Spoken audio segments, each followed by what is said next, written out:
The pressure years. No one calls them that, but they should.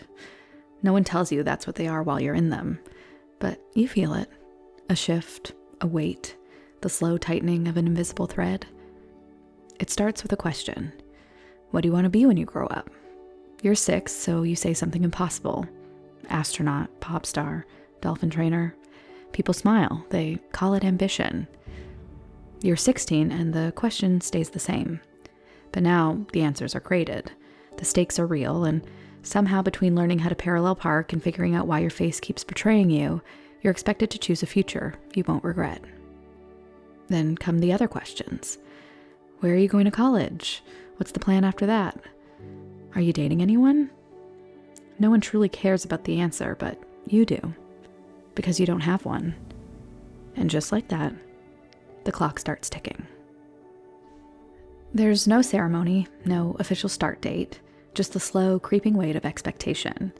That feeling that you're supposed to be somewhere by now, somewhere better, somewhere certain. The lie isn't just that you have to succeed, it's that you have to succeed on or before schedule. People tell you these are the best years of your life. They don't say why. They don't mention the low-grade panic of feeling like you're already falling behind, or the creeping suspicion that everyone else got the instructions and you somehow missed the email.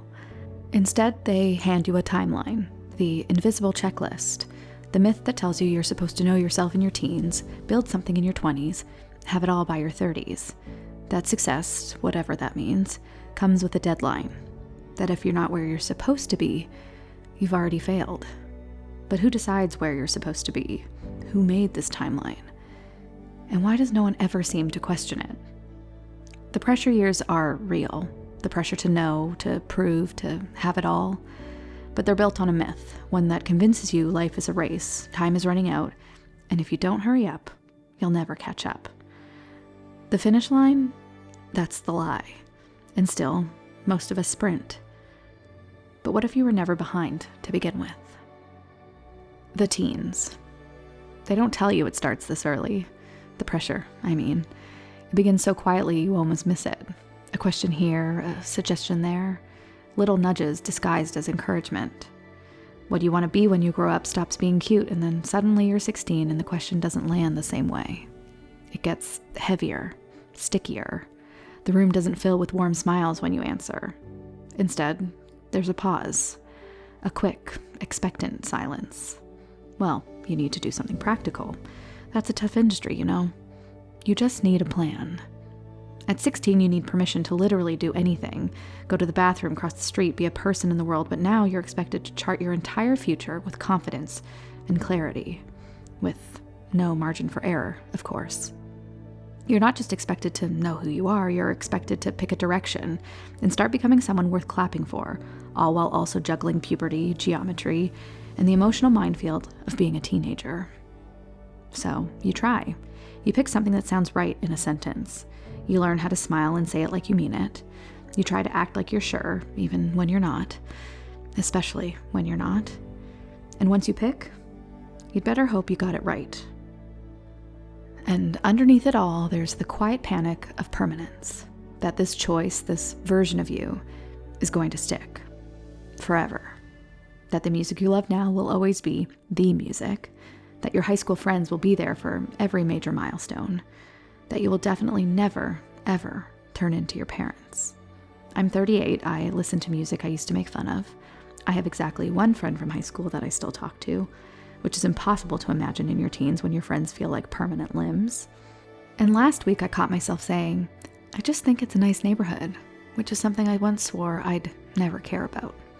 You're made to feel like your future is something you can actually get wrong. The worst part is you don't not want a plan. You just don't know how to want something in a way that feels real.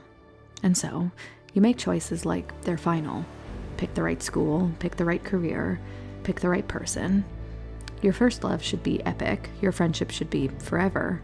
You should know exactly where you're going and how to get there, while also remembering to enjoy your youth. The contradiction is exhausting. No one tells you that most people don't marry the person they loved in high school, that your job won't be the same one you retire from, that your friendships will shift, your dreams will morph, your entire sense of self will crack open and rearrange itself more times than you can count. No one tells you how much you'll change, how many times your life will come undone and remake itself, that the person you are right now isn't the final draft. Hell, it's barely a rough outline. But when you're a teenager, everything feels like it matters, like every choice is a defining moment. You think if you just get it right, you'll be safe. You won't be. But you will be okay. Because nothing you pick right now has to be forever. You're allowed to change your mind, to start over, to not know. You're allowed to look back one day and laugh at how seriously you took it all. Because that's part of it too. You're not behind. You're just at the beginning. The 20s. You start your 20s assuming you'll wake up one day and feel like an adult. Instead, you spend most of it pretending. Pretending to be good at jobs you barely understand. Pretending to love people you're not sure about. Pretending that brunch and credit card debt count as a financial plan. You perform competence in a way that would be impressive if it weren't so exhausting. You buy work clothes that make you feel like a fraud.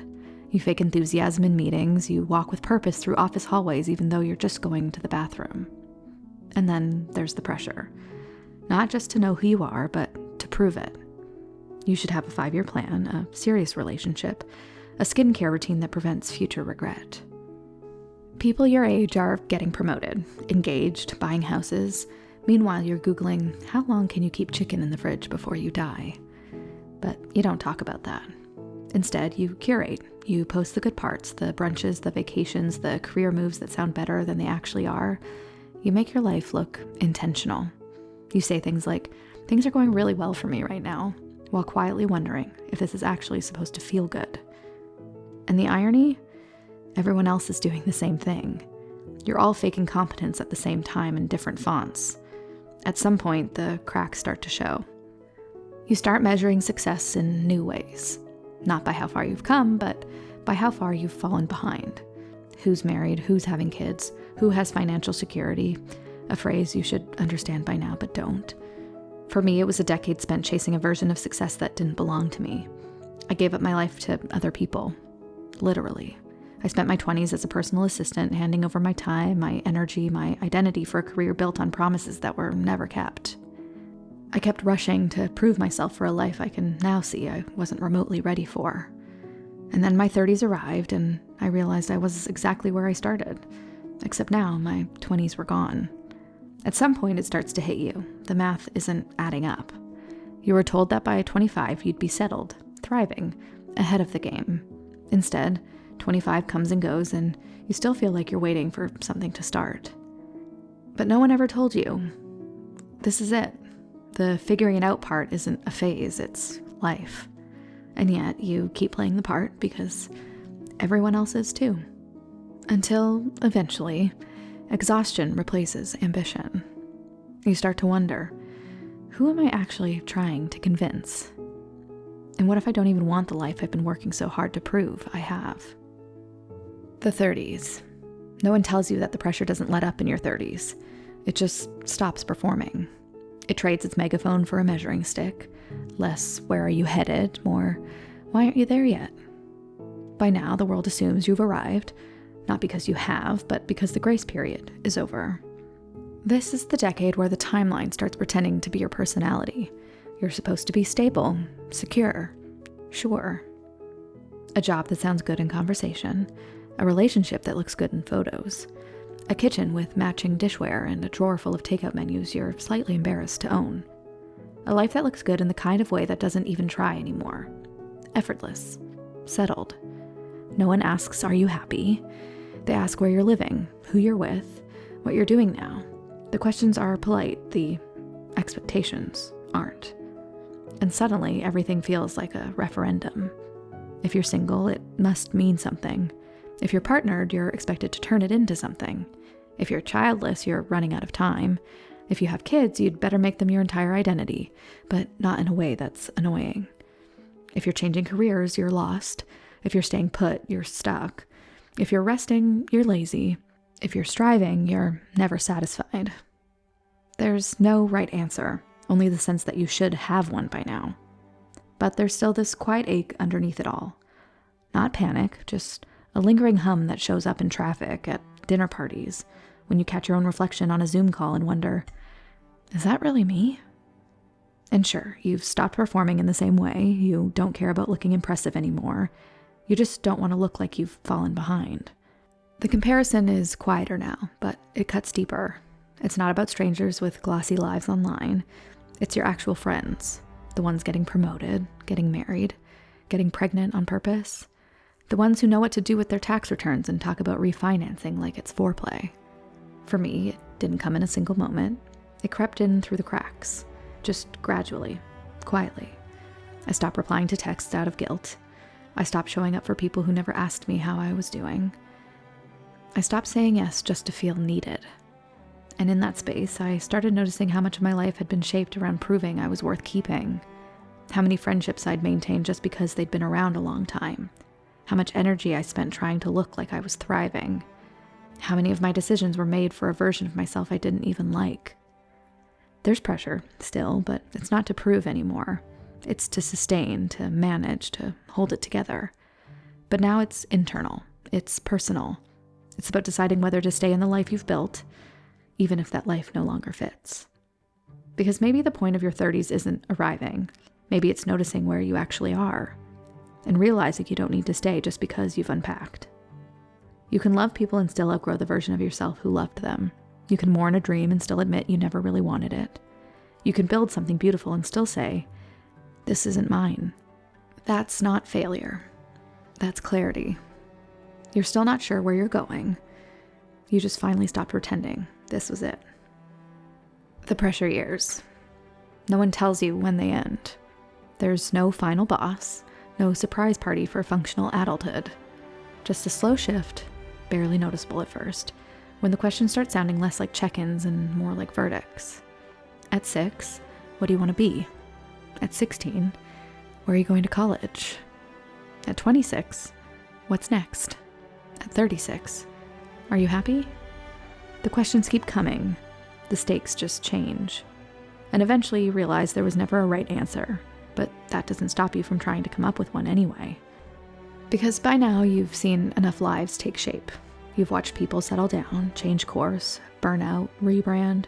You've seen the ones who got everything they wanted, and the ones who wanted things they never said out loud. Some days it feels like you're behind. Other days you realize there's no one in front of you. Same pressure, different outfit. You spent years trying to pass a test no one was grading, trying to stay on track, trying to convince everyone, your parents, your friends, yourself, that you were getting it right. But the timeline was never real. The pressure was never proof. And falling behind? That was just marketing. Bad marketing, at that. The truth isn't some grand life-altering revelation. The truth is just too ordinary to sell. Some people peak at 22. Some don't hit their stride until 50. Some follow the map and still feel lost. Some never follow a single rule and somehow end up exactly where they need to be. Because the truth is, there's nothing to catch up to. There's no final version of you that unlocks the rest of your life. There's just this, wherever you are, whatever age you are, whatever part you're in. Only this time, you don't owe anyone an answer. Not because you figured it out, but because you finally know. No one else ever did either.